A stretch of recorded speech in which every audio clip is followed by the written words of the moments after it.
Je vous souhaite, cher papa, une joyeuse fête des pères en cette journée spéciale pour vous.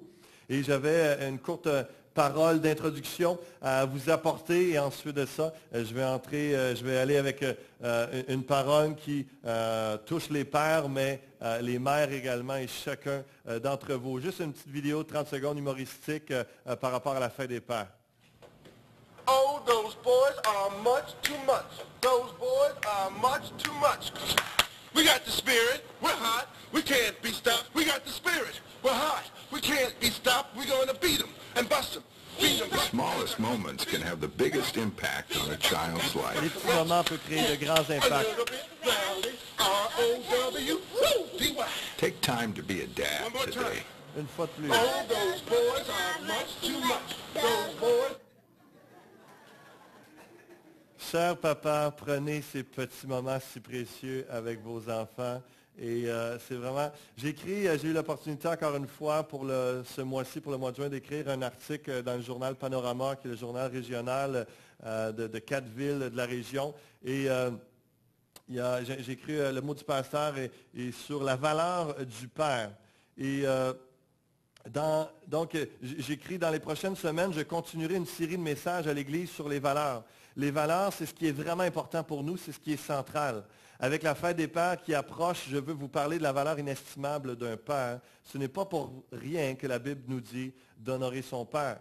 Et je continue mon article en disant, j'ai lu plusieurs statistiques qui expliquent que l'absence du père dans la vie d'un enfant amène une forte probabilité de délinquance. On peut parler également de carence affective, de troubles d'identité et d'affirmation. Le père apporte la sécurité et la stabilité dans le foyer. C'est lui principalement qui définit l'identité de sa fille ou de son garçon par ses paroles et ses gestes d'approbation. Lorsqu'il dit à sa fille, tu es intelligente, tu es jolie, je suis fier de toi, ou à son garçon, tu as de bonnes idées, tu es courageux, tu vas aller loin dans la vie, il bâtit ainsi l'estime et l'identité de son enfant. Et je disais, papa, réalisez pleinement aujourd'hui votre rôle de père. Soyez présent et prenez votre place positivement et avec assurance dans le foyer en édifiant la vie de vos enfants.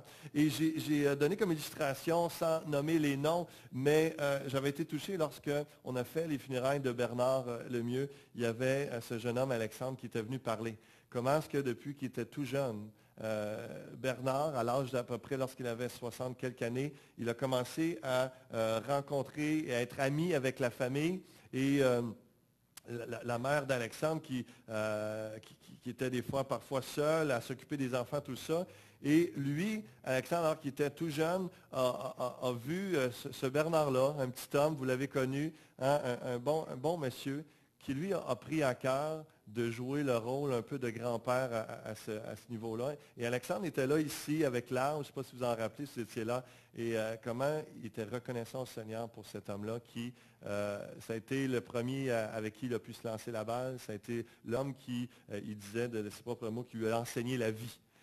Et je regardais, et moi j'étais vraiment ému, touché, je connais Alexandre, je connais Bernard, tout ça depuis plusieurs années, et de voir, waouh! De simples gestes au quotidien. Un peu comme le père qui dansait avec sa fille, pratiquait pour le spectacle de cheerleading qu'il allait faire et tout ça. Ah, c'est des petites choses. Lorsque le père est présent, prend du temps, des soins, des enseignements. Parce que ce n'est pas juste d'être là ou de payer des choses, c'est également d'enseigner, de transmettre les leçons de la vie. Et pas toujours sur le ton moralisateur, c'est avec amour, avec affection, sous la camaraderie, etc. Et vraiment, je réalisais et j'encourageais dans l'article à venir, est-ce que voulez-vous laisser une telle marque positive dans la vie d'un enfant? Donnez votre présence masculine lors de petits moments comme lors des grands moments de la vie d'un enfant. Il y a certainement une jeune mère que vous connaissez bien qui apprécierait votre aide d'aller prendre l'enfant, de dire, je le sors un après-midi, je l'amène en pêche, je l'amène voir un match de baseball, de hockey, n'importe quoi, et de donner un moment de répit. Il y a des familles, des fois, que le père n'est pas présent et quelqu'un d'entre vous, vous avez du temps, la disponibilité, vous connaissez la personne, la famille, il y a un lien de confiance et comment est-ce que ça serait super. Des petits gestes comme ça, évidemment, si vous êtes père avec vos propres enfants.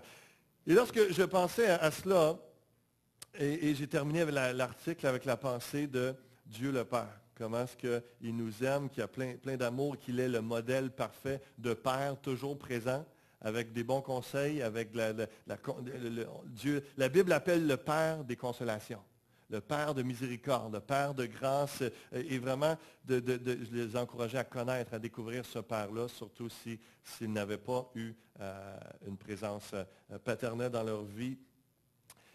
Et donc, c'est mon encouragement de réaliser, messieurs, l'importance de votre présence. Combien d'hommes ne réalisent pas le rôle majeur qu'ils jouent dans la vie de leur fille ou de leur fils?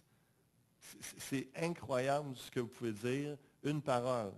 Je me rappelle d'avoir entendu des gens 20 ans, 30 ans, 50 ans plus tard. Quand j'étais jeune, mon père m'a dit telle affaire.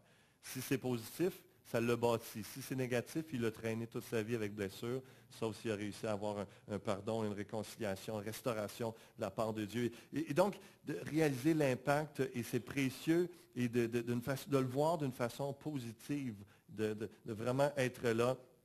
Et c'est merveilleux. Et donc, ça m'a inspiré pour la valeur que je veux apporter ce matin pour tout le monde. Encore une fois, je le répète, c'est bon pour les pères ici dans ce lieu, mais aussi pour les mamans, pour les femmes, célibataires ou pas, les jeunes hommes, les moins jeunes, et les jeunes femmes. C'est bon pour tout le monde. Et je veux parler ce matin de la valeur du leadership. Et si je donnais en quelques mots la pensée de ce que je veux dire, communiquer ce matin avec cette pensée du leadership, qui concerne tout le monde ici, valoriser un leadership loin et fort, qui cherche la face de Dieu avec prière et menant une vie sainte, qui prend ses responsabilités de diriger le peuple de Dieu. Donc on parle premièrement, les pasteurs, les dirigeants de l'Église, les responsables de ministère. Un leadership en constante recherche de progression et d'excellence, des leaders qui cherchent l'inspiration, l'influence et la succession, de s'assurer qu'il y a une relève. Choisir et équiper des dirigeants loin avec un cœur de serviteur. Et maintenant, voici ce qui concerne tout le monde dans la pensée du leadership. Être une Église mature et autonome, développant son potentiel pour le service des autres. Ça, c'est du leadership. Et c'est dans cette optique-là que chacun d'entre vous, homme ou femme, jeune ou moins jeune, vous avez un rôle de développer votre leadership. Vous êtes parent, vous avez un rôle de leadership de diriger votre foyer et vos enfants dans la bonne direction. Au travail, vous avez une façon de voir, d'être un leader pour avoir un impact, une influence, non seulement dans votre milieu de travail, mais aussi dans votre caractère, les valeurs que vous voulez communiquer. Donc le leadership se joue un peu partout, dans les cercles d'amitié, dans les relations de travail, dans les loisirs, notre présence, notre personne, ce qu'on va communiquer. Et vraiment, je vais amener cette optique-là d'une approche biblique. L'Église mature et autonome, développant son potentiel pour le service des autres. Lorsqu'on regarde à Marc, chapitre 10, verset 42, Jésus les appela et leur dit, « Vous savez que ceux qu'on regarde comme les chefs des nations les tyrannisent, et que les grands les dominent. Il n'en est pas de même au milieu de vous. Mais quiconque veut être grand parmi vous, qu'il soit votre serviteur. Quiconque veut être le premier parmi vous, qu'il soit l'esclave de tous. Car le Fils de l'homme est venu non pour être servi, mais pour servir et donner sa vie comme la rançon de beaucoup. » Je ne sais pas pour vous, mais pour moi, le plus grand leader, modèle, exemple, c'est Jésus-Christ. Et il a donné sa vie, il est venu servir. Donc, si vous perdez tout ce que je dis ce matin, et que vous pensez juste à votre fête tantôt, là, que vous allez aller au restaurant ou quelque chose, et qu'il y a quelque chose de spécial pour vous parce que vous êtes un père ou que vous pensez à toute l'organisation, si vous pensez au leadership en termes de, comme Jésus-Christ, de donner sa vie pour le service des autres, vous avez compris comment vous pouvez développer votre potentiel de leadership ce matin. Ça va? Donc, retenez ça. Vous avez retenu l'essentiel de ce que je veux dire ce matin. Il y a différentes façons de voir la définition du leadership. Premièrement, dans les différents dictionnaires, on voit l'art de diriger ou la fonction de l'idée. John Maxwell, un des experts en leadership, un ancien pasteur qui a vu l'importance de former des pasteurs et des ouvriers, même dans le séculier, dans le leadership, a dit essentiellement le leadership, c'est l'influence qu'on a sur les autres. Et dans la Bible, généralement, comme déjà on l'a vu un peu, l'étude d'être un modèle de serviteur. Le leadership, on voit dans la Bible, c'est d'être des modèles et c'est pour ça que tout le monde est appelé à développer son leadership parce que tout le monde est appelé à être des modèles qui inspirent les autres autour de vous. Vous êtes là ce matin? Philippiens chapitre 3 nous dit, « Soyez tous mes imitateurs, frères, et portez les regards sur ceux qui marchent selon le modèle que vous avez en nous. » Alors si on regarde les leaders comme l'apôtre Paul et qu'on regarde le modèle qu'il donne et qu'on reproduit ce qu'on voit, on devient nous-mêmes des modèles pour les gens qui nous regardent. Et qu'on peut dire comme l'apôtre Paul avec beaucoup d'humilité, mais c'est ce qu'on devrait réussir à dire à nos enfants, aux autres, regarde-moi, imite-moi. Ouf! Qui est prêt à dire ça ce matin? Sans prétention, l'apôtre Paul l'a dit parce qu'il cherchait à devenir, à ressembler à Jésus-Christ, son modèle. Donc, il y a une espèce d'effet domino, et lorsqu'on regarde à des modèles et qu'on met en pratique les belles choses de leur vie, les bons côtés, et qu'on reproduit cela, les autres voient aussi également un modèle chrétien. En nous, on parle de leadership. 1 Timothée, chapitre 4, verset 12, nous dit que personne ne méprise ta jeunesse, mais sois un modèle pour les fidèles en parole, en conduite, en amour, en foi, en pureté. Jusqu'à ce que je vienne, applique-toi à la lecture, à l'exhortation, à l'enseignement. Occupe-toi de ces choses, donne-toi tout entier à elles, afin que tes progrès soient évidents pour tous. On parle de développer son potentiel, l'important, vous êtes des enfants de Dieu. Est-ce que vous êtes la même personne que l'année passée?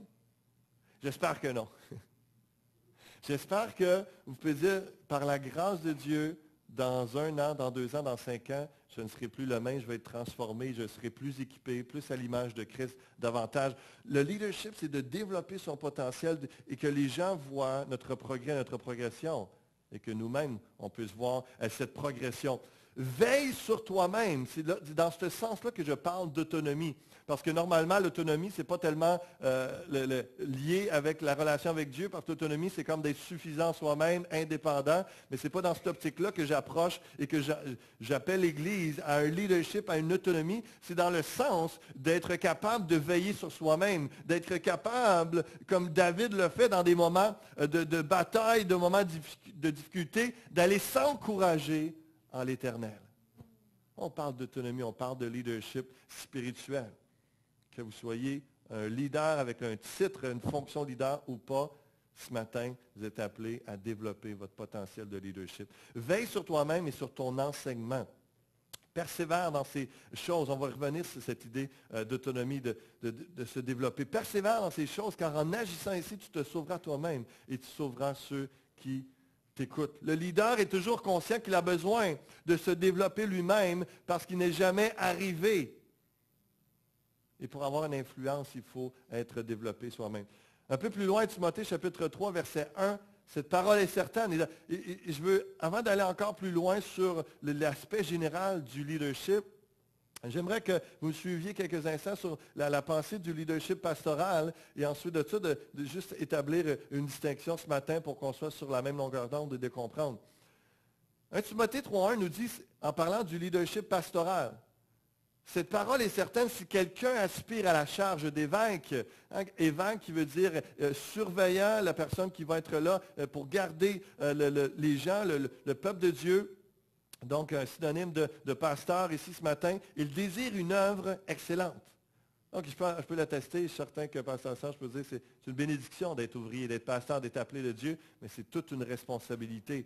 Mais c'est vrai que c'est une œuvre excellente, c'est quelque chose de merveilleux. Il faut donc que l'évêque soit irréprochable, mari d'une seule femme, sobre, modéré, réglé dans sa conduite, hospitalier, propre à l'enseignement. Autrement dit, il faut qu'il marche droit. En bon québécois. Juste pour établir que ce n'est pas tout le monde qui est appelé pasteur, évidemment, ce n'est pas tout le monde qui est appelé au leadership pastoral, mais que ceux qui l'ont et désirent à une œuvre excellente, de chercher à face de Dieu en ce sens-là, à répondre à l'appel, mais les standards sont plus élevés. Les standards moraux sont demandés, les compétences. Et c'est intéressant que c'est surtout le caractère qui est demandé à un ouvrier pastoral, mais la seule compétence qui est mentionnée dans ce texte-là, c'est la capacité à enseigner. Alors, pour que quelqu'un puisse être appelé pasteur, il doit être capable de communiquer devant les gens la parole de Dieu, avec l'inspiration de Dieu, et que son caractère représente aussi, que ce ne soit pas juste un beau parleur, mais que ce soit un grand faiseur aussi, quelqu'un qui est capable d'accomplir les deux, mais comprenez, Ne nous mettez jamais sur un piédestal, on est tout humain. On a besoin de vos prières, on a besoin de votre grâce, de votre pardon, de votre soutien. Et je peux dire qu'on l'a en ce moment, mais comprenez que je ne suis pas en train de dire qu'on est tellement supérieur. C'est juste une question d'appel de rôle, mais les standards, la redevabilité envers Dieu est plus grande envers nous. Donc, je vais juste établir cette distinction ce matin. Je reviens avec une parole pour tout le monde et dans un autre cas, je pourrais développer davantage la dynamique dans des sessions à l'automne, probablement des rencontres de leadership où ce que je veux enseigner les leaders, les amener à découvrir, connaître, rentrer dans leur appel, soit pastoral, soit de leader, de responsable, de vraiment développer le leadership dans des fonctions de leader dans l'Église ici, de différents ministères. C'est quelque chose que je veux m'attarder à partir de l'automne. Mais comprenez quand je dis hommes et femmes, même la Bible en parle dans 1 Timothée 5,14, lorsque Paul parle des femmes veuves qui sont jeunes, il dit, je veux donc que les jeunes se marient, qu'elles aient des enfants, qu'elles dirigent leur maison, qu'elles ne donnent à l'adversaire aucune occasion de médire. Est-ce qu'on peut mettre quelque chose au clair ce matin que ma femme qui est à la maison, elle est PDG d'une PME, d'une petite et moyenne entreprise avec 4 enfants et un cinquième à charge et que gérer la maison, les différentes choses, l'épicerie, les repas, le ménage, les soins des enfants, l'école, etc. Elle gère énormément de choses et elle dirige, elle a un leadership, elle est appelée à développer son leadership. Toutes les mères ici, vous êtes des exemples de leadership, de capacité pour la plupart à gérer plein de choses en même temps et d'être capable. Et vous êtes appelés à un leadership et chaque personne, homme ou femme, a cette capacité et ce rôle. Regardez le Proverbe 31 sur la femme de valeur qui est vraiment... c'est incroyable tout ce qu'elle gère, tout ce qu'elle dirige, tout ce qu'elle décide. Et donc, c'est faux de croire que le leadership, même dans l'Église, de différents ministères, est appelé seulement pour les hommes. Il y a vraiment un appel où les femmes sont appelées à servir le Seigneur et elles ont des dons, des capacités de direction. Et dans un cadre biblique, il y a une œuvre qui est là. Et vous savez, il y a un déséquilibre en ce moment où presque toutes les femmes haut scolarisées, ceux qui ont des bacs ou des maîtrises, tout ça, il y a beaucoup plus de femmes parce que les hommes, on leur dit tellement que vous avez tellement dominé, pris de la place, etc. Et là, il y a comme un débalancement en ce moment, mais c'est pas mal que les femmes aillent étudier tout ça, mais il y a un équilibre à avoir et de comprendre que les hommes doivent garder leur place et les femmes, ils sont en train de l'apprendre et de chacun d'entre vous, ce matin, réaliser le potentiel de leadership qu'il y a à l'intérieur de vous et Dieu veut vous utiliser et de voir que il y a des capacités que les femmes ont et puis c'est merveilleux, il faut garder cet équilibre-là également dans l'Église. Vous êtes là ce matin? Acte 20, verset 17. Je vais entrer et principalement m'attarder à ce texte avec vous ce matin et tirer quelques leçons et pouvoir vous relâcher pour aller prendre du temps en famille dans quelques minutes. Acte 20 m'a particulièrement inspiré pour parler du leadership. On va voir l'apôtre Paul qui est dans ses derniers milles, dans ses dernières semaines ou mois de vie. Il est dans son parcours, il commence à faire ses adieux. Il sait qu'il s'en va à Rome, il sait que la mort l'attend là. Pour le témoignage, il va être un martyr. Et puis, mais il est prêt, lié par l'Esprit, il s'en va à Rome et tout ça pour témoigner. Et en cours de route, partout où il va, où il chemine, il s'arrête, il donne ses derniers enseignements de leadership aux leaders de différentes églises. Donc, cependant, de Milet, Paul envoya chercher à Éphèse les anciens de l'Église, c'est les dirigeants de l'Église d'Éphèse. Lorsqu'ils furent arrivés vers lui, il leur dit, « Vous savez de quelle manière, depuis le premier jour où je suis entré en Asie, je me suis sans cesse conduit avec vous. » Comprenez? Il parle à des leaders, des pasteurs, des ouvriers, mais ce que je vais vous communiquer de ce que Paul a dit, c'est tout le cœur de l'essence du leadership que chacun d'entre vous est appelé à développer et à mettre en pratique. Vous allez voir comment c'est quoi réellement le leadership, c'est quoi de gouverner, c'est quoi de prendre des décisions, de prendre autorité. Qu'est-ce que ça veut dire tout cela? Dans les quelques versets d'Acte 20, c'est saisissant comment est-ce que chaque point, on voit l'exemple de l'apôtre Paul en fait. Il donne et la première chose qu'il dit, Vous vous rappelez, vous avez vu, vous voyez, vous savez de quelle manière, depuis le premier jour où je suis entré en Asie, comment je me suis sans cesse conduit avec vous, servant le Seigneur en toute humilité avec larmes et au milieu des épreuves que me suscitaient les embûches des Juifs. Le leadership est d'abord une question de qui nous sommes et de comment nous nous comportons avec les autres dans toutes sortes de situations. Développer sa maturité chrétienne, développer son leadership, ça nous parle exactement, on revient au texte du début où ce que Jésus dit, d'être un leader, de vouloir être au service de Dieu et des autres et d'avoir des fonctions, des responsabilités. Ce n'est pas d'avoir la pensée de domination, puis de dire enfin j'ai le pouvoir, enfin je peux leur dire quoi faire, enfin ils vont me respecter. Non, ce n'est pas ça du tout. Premièrement, le leadership, c'est une question de réaliser qui est-ce que je suis, comment est mon caractère, comment est-ce que je me comporte. Un réel leadership spirituel chrétien est d'abord ce n'est pas une pensée de dire enfin je ne vais pas lui dire, puis il va m'écouter, puis il n'y aura pas un mot à dire. Non, c'est de comment est-ce que je me comporte. Est-ce que je me comporte comme un chrétien? Est-ce que je me comporte réellement et dans des situations de pression, de tension, où ce que je suis pressé de tous côtés, dans des situations difficiles, dans des épreuves, lorsqu'il y a un manque financier, lorsqu'il y a un stress au travail, comment est-ce que je continue à être et à vivre et à me comporter? Là, on parle de leadership spirituel chrétien, de maturité chrétienne. Et donc, la première chose, il leur dit ses premiers conseils ou enseignements, puis il leur rappelle, voici comment je me suis conduit. En toute humilité, servant le Seigneur. Ça, c'est le leadership. Au verset 20, vous savez que je n'ai rien caché de ce qui vous était utile et que je n'ai pas craint de vous prêcher et de vous enseigner publiquement et dans les maisons. Le leadership, c'est ne pas avoir la crainte des hommes. C'est d'avoir le même discours en public comme à la maison. En grand groupe, comme en petit groupe. Moi, comme chacun d'entre vous, on n'est pas censé avoir deux discours. On n'est pas censé avoir deux façons de se comporter, une en public et une en privé. On s'entend qu'il y a des choses un peu personnelles qui se font seules à la maison. Ça, je vous l'accorde, OK? De toutes sortes de sens. Mais ce qu'on dit, notre comportement général, nos pensées, il ne devrait pas avoir un chrétien du dimanche, un habillement du dimanche seulement, une façon de sourire du dimanche et une façon de parler du dimanche. Comment vous parlez demain matin au bureau devrait être la même façon que vous parlez aujourd'hui.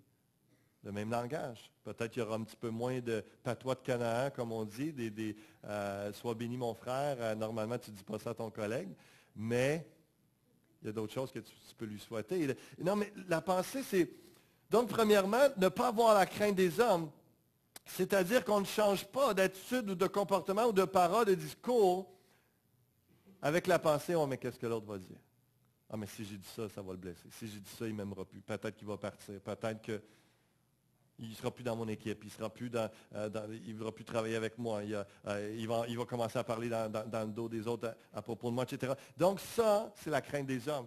Lorsque Dieu vous donne quelque chose à dire, lorsque Dieu vous donne un mandat à accomplir, il vous parle d'un caractère chrétien, d'une attitude, de certains standards moraux, des actions à prendre selon la parole de Dieu, même si ça va à l'encontre de la pensée de cette société. Le leadership chrétien spirituel, la maturité, l'autonomie chrétienne, c'est de ne pas craindre les hommes et de craindre Dieu. De préférer perdre la face devant les gens au lieu de perdre la face de Dieu. C'est vraiment ça. On parle de crainte de Dieu. Le leadership, c'est ça. De ne pas se laisser influencer par les autres autour de nous qui nous donnent l'impression qu'ils ne veulent pas entendre et qu'on ne devrait pas dire ce qu'on veut dire, ce qui a rapport avec la parole de Dieu. Verset 21, on continue avec quelques leçons pensées de leadership. Qu'est-ce que c'est réellement? Annonçant aux Juifs et aux Grecs la repentance envers Dieu et la foi en notre Seigneur Jésus-Christ. L'apôtre Paul leur rappelle, voici c'était quoi mon discours, la repentance et la foi en Jésus-Christ. Après toutes ces années d'études, d'enseignement, d'aller de philosophie, de tout ça, c'est un homme tellement érudit, l'apôtre Paul, il résume le but de tout ça, c'est d'emmener les gens à la repentance et à la foi en Jésus-Christ. Le but de toute notre existence, de se développer dans notre potentiel, de vraiment, et c'est de devenir semblable à Christ. Mais notre message qui doit dégager, ce que les gens doivent retenir de nous comme résultat, comme fruit et comme message, c'est d'emmener les gens à la repentance, à un changement de vie, détournement, laissant de côté leur mauvaise vie, sans Dieu, leur péché, tout ça, pour épouser une foi en Jésus-Christ, une identité en Jésus-Christ. Le message est simple, mais est-ce que ce que les gens peuvent retenir de vous en ce moment, c'est ça? Qu'est-ce qui dégage principalement de vous? Est-ce que le plus important, en bout de ligne, est-ce que ça revient toujours à la foi en Jésus-Christ? C'est ça l'essentiel. C'est ça l'essentiel. Et l'apôtre Paul, malgré combien il pouvait être sophistiqué dans toutes ses connaissances, il revenait toujours à la simplicité de la croix d'un Christ crucifié, d'un Christ ressuscité, tout-puissant. Et revenons à ce message-là, ce que nos vies, le leadership chrétien dont on parle ce matin, ce message s'emmène. Et donc, ce n'est pas d'emmener les gens vers soi-même. Ce n'est pas espérer que les gens nous suivent. Ce n'est pas espérer que les gens nous aiment tellement. Ce n'est pas espérer ou rechercher que les gens nous valorisent, que les gens parlent de nous, je sens bien, etc. C'est que les gens se tournent vers Christ. Qu'au travers de notre connaissance, de la relation qu'ils ont, le contact qu'ils ont avec nous, ça leur donne le goût. Ben, j'ai le goût de me détourner du péché. Et que j'ai le goût de connaître le Seigneur davantage. Que, en cours de route, année après année, le leadership, l'influence qu'on a sur eux, c'est de connaître Christ. On continue, verset 24. L'apôtre Paul dit, « Je ne fais pour moi-même aucun cas de ma vie, comme si elle m'était précieuse, pourvu que j'accomplisse ma course avec joie. Et le ministère que j'ai reçu du Seigneur Jésus, d'annoncer la bonne nouvelle de la grâce de Dieu. » Comme j'ai dit, tout notre leadership, notre influence doit amener les autres vers Jésus-Christ et non soi-même. Il continue en disant, « Prenez donc garde à vous-même et à tout le troupeau sur lequel le Saint-Esprit vous a établi évêque. » Comprenez bien l'application que je vais faire dans quelques instants pour vous. Il y a plein de textes que je pourrais prendre, mais j'ai décidé de rester dans Acte 20 pour tout dire, parce que tout est là. C'est vraiment étonnant. Vous a établi évêque pour paître l'Église du Seigneur qu'il s'est acquise par son propre sang. Prenez donc garde à vous-même. Tantôt, je vous parlais d'autonomie. Je vous parlais de maturité. Le leadership, c'est l'autonomie à prendre soin de nous-mêmes et des autres que Dieu nous a confiés. Peut-être en ce moment, c'est vos enfants que Dieu vous a confiés. Peut-être c'est les enfants des autres, si vous avez une garderie. Peut-être que c'est, si vous êtes dans le ministère de l'Éducation chrétienne, peut-être c'est les hommes, c'est les femmes, c'est des personnes plus âgées. Il y a un peuple, il y a un groupe de personnes, peut-être le Seigneur vous a appelé à prendre soin. Peut-être c'est vos amis, c'est votre famille, c'est les gens autour de vous. Mais il faut toujours trouver l'équilibre, et c'est le défi, c'est le combat de toute une vie, où ce qu'on est appelé à servir, à donner. Mais le leadership, c'est de comprendre que c'est l'autonomie, c'est de dire, oui, mais est-ce que moi je suis édifié encore? Est-ce que je suis encouragé? Il faut trouver l'équilibre entre les moments où ce qu'on reçoit et les moments où ce que l'on donne. Parce qu'on ne peut pas donner ce que l'on n'a pas reçu. Et le leadership spirituel, ce que l'apôtre Paul dit, prenez garde à vous-même. Dans d'autres versets à Timothée, il dit, veille sur toi-même. Pourquoi? Parce qu'on ne peut pas être édifiant si on n'est pas édifié. C'est important de se nourrir, de prendre du temps du repos physique. Donc, il n'y a pas une dimension égoïste là-dedans, c'est une dimension de maturité, d'autonomie, de comprendre qu'en tant que leader, il faut que je reconnaisse mes limites. Il faut que je sache quand je m'arrête, quand je me repose, quand je me nourris, je me ressource dans la parole de Dieu. Je pensais à cela ce matin, j'étais en train de recharger ma tablette et puis je pensais à mon cellulaire également. Vous savez, lorsqu'on recharge, c'est pour ceux qui étaient là à la soirée de Pentecôte, c'est comme la parabole de la batterie version numéro 2. Pour ceux qui veulent comprendre, il faut que vous alliez écouter la vidéo de l'enseignement de dimanche soir passé sur la Pentecôte le 8 juin. Et parabole de la batterie, c'est que le cellulaire, il y a le Wi-Fi, il y a le GPS, tout ça. Lorsque vous le branchez, que c'est allumé, vous savez, il continue à capter un peu tout ce qui se passe, il continue à être actif, mais il se recharge en même temps. Mais c'est tellement plus efficace si vous fermez tout et que la batterie se recharge plus vite, il n'y a plus rien à fonctionner, il y a juste la plug qui est connectée, qui le recharge. Dans notre vie chrétienne, il y a des moments où, lorsqu'on est ici ce matin ensemble, là, nos antennes sont allumées, on est en relation, on est béni, on donne, on reçoit, il y a toute cette dynamique-là. C'est comme si le GPS, le Wi-Fi, tout est allumé. Mais il y a des moments que vous avez besoin juste pour vous. Seul avec Dieu. D'autres fois, c'est seul avec votre livre, un bouquin qui vous édifie, qui vous fait du bien. D'autres moments, c'est d'aller prendre une marche seul. C'est un sport, un loisir. C'est un moment de détente seul pour vous ressourcer corps, âme, esprit. Et vous ressortez de ce moment-là et vous êtes plein de vie, vous êtes renouvelé et vous êtes prêt encore à donner. Et là, il faut comprendre les personnalités. Il y en a qui se nourrissent par les relations, d'autres, ils s'épuisent par les relations. Donc, il faut se gager, il faut se connaître. Le leadership, c'est de savoir, c'est d'être autonome, de se connaître, de savoir, oh, je suis en train d'atteindre mes limites, j'ai besoin d'avoir un temps seul ou j'ai besoin de voir du monde. Pour certains, ça va être ça. J'ai besoin ça fait trop longtemps que je suis tout seul, que je travaille tout seul. J'ai besoin de sortir avec une amie, de prendre un café, d'aller faire quelque chose que j'aime avec quelqu'un que j'aime et de s'éclater, de s'épanouir ensemble, d'avoir un bon temps. Et là, on revient, on est regaillardi, on est fortifié et on continue à être une bénédiction aux gens autour de nous. Vous êtes là ce matin? Yeah, vraiment, ça, c'est la maturité chrétienne. Jésus a dit à ses disciples, alors qu'ils étaient tout excités dans le ministère, il dit, hey, oh, prenez un temps à l'écart. Hein? Il n'a pas dit, bon, c'était bien, mais là, continuez, ne perdez pas de temps à me parler de tout ça, continuez à servir, allez travailler. Mais non, il n'y avait plus le temps de manger, il y avait juste des choses à faire, etc. Il dit, prenez un temps à l'écart, reposez-vous, parce qu'il sait qu'on a besoin de s'arrêter à des moments, de se reconstruire. Et j'ai bien aimé, quelqu'un à un moment donné me faisait réaliser le mot récréation. Hein? Lorsqu'on prend un temps de récréation, c'est pour se recréer, se fortifier, et puis après ça, on est bâti, restauré, et on continue à servir. Je trouvais ça intéressant lorsqu'on voit l'idée de récréation dans ce sens-là. Mais encore là, ce n'est pas juste ça, la vie de la récréation. Hein? À un moment donné, on est recréé, donc on passe à l'action. Verset 29, je sais, dans les derniers versets de ce texte, de ce message ce matin, je sais qu'il s'introduira parmi vous, après mon départ, des loups cruels qui n'épargneront pas le troupeau. Et qu'il s'élèvera du milieu de vous des hommes qui enseigneront des choses pernicieuses pour entraîner les disciples après eux. Le leadership, c'est aussi de combattre pour la vérité, malgré les dangers apparents.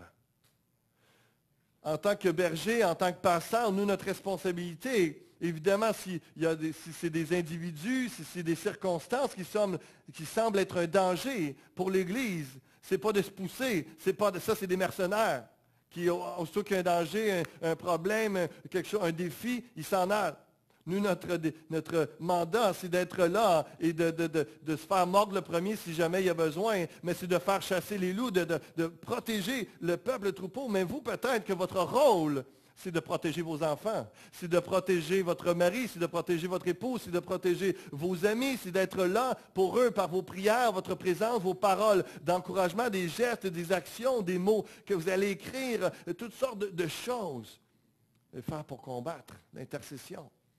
Il y a un combat spirituel qui est là. Il y a l'ennemi qui veut ravager, qui veut vous faire du mal à vous et aux gens que vous aimez autour de vous, mais vous êtes appelés à avoir un leadership spirituel, à vous lever, à faire face à la situation et au nom de Jésus, avec l'autorité qu'il vous a donnée, de prendre autorité, de combattre par la foi. Ça peut être par la prière, ça peut être par des paroles, des gestes concrets. Le Seigneur va vous inspirer, mais il y a une chose est sûre, c'est que vous êtes responsable de prendre cette autorité-là qu'il vous a donnée et devant les dangers, devant les loups, devant les situations difficiles. Ce n'est pas de vous cacher, ce n'est pas d'aller chercher nécessairement toujours un plus fort que vous. C'est également de vous retrousser les manches et de dire, celui qui est en moi est plus grand que celui qui est dans ce monde, et de prendre autorité, de combattre, de développer. Je vous appelle à développer votre potentiel de leadership dans ce sens et combattre pour la vérité malgré les dangers apparents.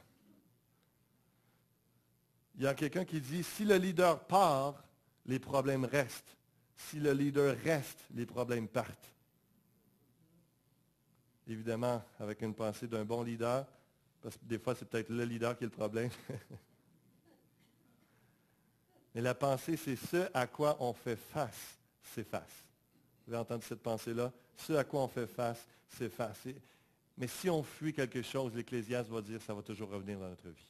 Un problème, une dépendance, une difficulté. Si vous ne réglez pas ça devant le Seigneur, ne prenez pas autorité, ne combattez pas, si vous ne confrontez pas une situation difficile dans votre vie, pour un instant, peut-être quelques jours, quelques semaines, on dirait que vous l'avez fui, puis j'y pense plus, ça va mieux. C'est une question de temps, je vous le dis. Je ne veux pas être prophète de malheur, mais c'est la parole de Dieu qui vous le dit. Une question de temps avant que cette situation, ce problème, cette dépendance revienne vous hanter et vous faire du mal. Jusqu'à ce que vous alliez chercher la délivrance, la guérison, la victoire en Jésus-Christ. Je vous appelle ce matin à combattre pour la vérité, à combattre pour la délivrance, à combattre pour le salut des âmes autour de vous, combattre pour votre pureté, combattre pour la sainteté dans votre vie. Verset 35, dernier verset ce matin. Je vous ai montré de toute manière que c'est en travaillant ainsi qu'il faut soutenir les faibles et se rappeler les paroles du Seigneur qui a dit lui-même, il y a plus de bonheur à donner qu'à recevoir. Et ça, ce n'était pas une parole pour des boxeurs dans une arène, hein? Plus de bonheur à donner qu'à recevoir. Après avoir ainsi parlé, il s'est mis à genoux et il pria avec eux tous. Quelques dernières pensées ce matin, avant qu'on prie ensemble. Le leadership chrétien, c'est de travailler pour donner. C'est aussi d'emmener les gens à prier. L'apôtre Paul a été un exemple, encore une fois, étonnant, comme le Seigneur l'a été. Il a travaillé fort. Parfois, il n'avait pas de soutien financier d'une église. Il implantait des églises. Il était toujours sur la route. Donc, il a dû par moment être à temps partiel dans le ministère et à travailler de côté il faisait des tentes, vous le savez. Et donc, il y a d'autres moments, il était à temps plein pour l'œuvre parce que des églises de la Macédoine le soutenaient complètement. Il était comme un missionnaire, se promenait. Mais une chose est certaine, il a enseigné, il a valorisé le travail.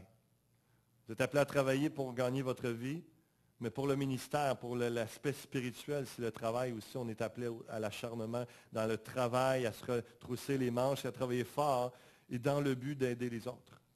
Pas dans le but de s'enrichir soi-même. Hein, c'est comme la pensée complètement contraire à ce monde. Travaille fort, gagne des échelons, va chercher des certificats pour aller gagner plus d'argent, te payer la plus grosse maison, le plus gros char.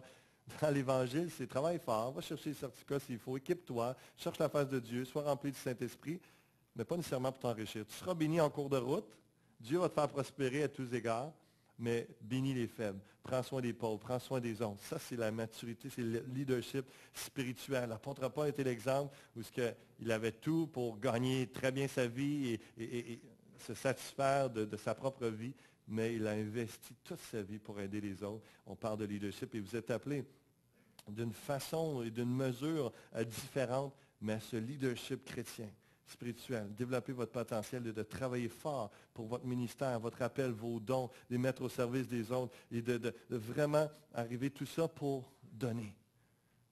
Je vous répète, Dieu va vous bénir. Et sûrement qu'il est déjà en train de le faire. Dieu va pourvoir aux besoins. Dieu va bénir pour des belles vacances que vous allez vivre de toutes sortes de façons. Et je l'ai vécu moi-même. Mais que notre focus, le point focal soit continuellement sur Seigneur, je travaille fort pour que la gloire de ton nom, pour que les autres soient aidés et que je puisse réellement goûter au bonheur de donner plus que de recevoir. Ça, c'est du leadership. C'est aussi d'amener les gens à prier. Et justement, on va prier ensemble pour conclure ce message-là. Vous savez, dans votre influence, dans votre rapport avec les gens autour de vous, vos enfants, votre conjoint, collègues de travail, peut-être que vous avez chrétiens ou des amis, est-ce qu'il y a une influence vers Christ? Et est-ce que vous êtes de ceux qui sont prompts à dire, as-tu prié pour ça? Est-ce que tu veux qu'on prenne le temps à prier ensemble? Est-ce que c'est d'amener les gens à prier? Priez avec les gens, priez vous-même pour eux. Mais l'apôtre Paul, alors qu'il était dans ses derniers milles, je vous rappelle, de sa vie, donne des conseils, communique la sagesse, enseigne le leadership, il prend un temps pour s'agenouiller et se met à prier avec les gens qu'il aime, prier pour que leur vie, leur foi continue de bien aller, alors qu'il va partir, que Dieu en prenne soin. Il y a un aspect affectif là-dedans, un aspect de vraiment espérer que le meilleur arrive. Mais est-ce que vous priez avec les gens autour de vous, les gens que vous aimez? Est-ce que vous ils vivent des temps difficiles? C'est simple, je ne vous appelle pas la grande prière, simplement de vous approcher puis poser la question. Est-ce que tu veux qu'on prie ensemble tout de suite? Amenez les gens à prier. Ayez une influence spirituelle sur les gens par votre présence et simplement en posant le premier pas de dire, hey, qu'est-ce que tu dirais qu'on prie ensemble? Ou si c'est vraiment intense, si vous l'avez à cœur, des fois on peut dire, qu'est-ce que tu dirais au lieu qu'on aille prendre un café la prochaine fois? On s'en va chez nous, on s'en va à un endroit, on prend une demi-heure de prière ensemble. On va vraiment élever ça devant le Seigneur, on va intercéder ensemble, on va voir comment le Seigneur nous conduit, qu'est-ce que le Saint-Esprit dit dans cette situation-là. Soyez des leaders spirituels qui emmènent les gens à la prière. Amen. Je vais inviter à pencher vos têtes quelques instants, on va demander l'aide de Dieu, on prie ensemble pour conclure. Seigneur, c'est toujours un privilège d'ouvrir ta parole, c'est toujours un privilège de regarder ce que tu nous as laissé comme sagesse, comme enseignement, comme parole de vie. Ta parole nous purifie, nous restaure, nous fait du bien, nous éduque, nous donne la direction à prendre et la conduite à avoir, Seigneur Dieu, à ton image. Jésus, je crois que la majorité d'entre nous ce matin, nous désirons te ressembler. Nous désirons être des modèles comme toi tu l'as été, comme l'apôtre Paul l'a été. Aide-nous à développer notre potentiel chrétien, à développer notre personnalité, notre être à l'image de Christ. Je prie pour ton peuple ce matin qu'il y ait une influence qui soit augmentée dans nos vies et dans leur vie, alors qu'ils vont se mettre à emmener les gens en prière, à les faire tourner vers Christ, à prendre position, à combattre pour la vérité, à vraiment avoir adopté une attitude de serviteur et d'être là pour les autres et non pour eux-mêmes, en travaillant fort. Renouvelle et dépose les paroles que j'ai données ce matin, qui soient déposées dans les cœurs, qui soient renouvelées, Seigneur. Et aide chacun d'entre nous, par ton Saint-Esprit, à devenir les leaders spirituels, chrétiens, que tu veux que nous soyons. Des hommes et des femmes qui avons une influence sur les gens autour de nous, une influence positive, qui les amène vers toi. Convainc ce matin et parle au cœur. Dans quel domaine, quels gens as-tu donné comme responsabilité à les frères et des sœurs ici ce matin? Des hommes et des femmes, des jeunes hommes, des jeunes femmes. Quelle responsabilité, quels gens as-tu mis à leur côté qui peuvent en prendre soin? Je veux te prier pour ta bénédiction sur les pères dans ce lieu ce matin, qu'ils soient une bénédiction par leur présence, par leur parole, dans leur famille, leur foyer, auprès de leurs enfants, qu'ils réalisent, au-delà de toute leur imperfection, de toutes les choses peut-être du passé qui pourraient leur rappeler, qui veulent les disqualifier. Seigneur Dieu, qu'ils passent par-dessus tout cela dans ta grâce et qu'ils réalisent qu'aujourd'hui est un autre jour. Qu'aujourd'hui, Seigneur, dans ta grâce, dans ton pardon, dans ta réconciliation et ta restauration, Seigneur, lorsqu'il a besoin, faire simplement leur présence, leur parole de vie, parole d'affection, d'approbation sur leurs enfants, va faire toute la différence.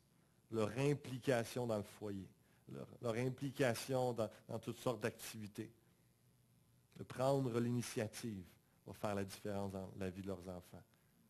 Inspire ces pères, bénis-les et donne-nous à tous un saint leadership. Qu'on ne soit pas là pour nous nourrir, pour attirer les gens vers nous, mais pour servir. Que ton nom soit béni, mon Dieu. Amen. Amen. Merci beaucoup. Que Dieu vous bénisse et encore une fois, bonne fête des pères à tous.